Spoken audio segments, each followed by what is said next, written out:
Hello friends, good evening, welcome to my channel. তোমরা হয়তো ভাবছো আমি এত দৌড়াচ্ছি কেন। আসলে আমার হয়ে গেছিলো দেরি, আর যেতে যেতে দেখলাম একটা সুন্দর রথ দর্শনও করলাম। তারপর এখানে দেখলাম হয়তো বাৎসরিক বাজরংবলী পুজো ছিল, সেটাও দর্শন করে চলে এলাম রথের দিকে। রথের না, মানে মেলার দিকে। তো গুটি গুটি পায়ে চলে এসেছি মেলার দিকে। আর মেলায় এসেছি, ঠেলাঠেলি খাবো না তা কখনো হয়। তো সুন্দর রথ দর্শন করে চলে এলাম মেলার ভেতরে।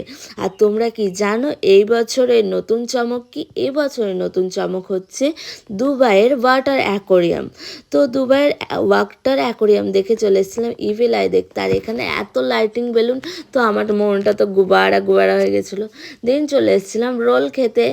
আর মেলায় এসে কিছু খাবো না তা কখনো হয়, রোল তো খেয়ে নিয়েছি, আর ঠান্ডা তো কিছু খেতে হবে। তারপর নিয়ে নিয়েছিলাম দুটো আইসক্রিম। আর আইসক্রিম খাওয়ার পর চলে গেছিলাম বাড়ি গুটি গুটি পায়ে।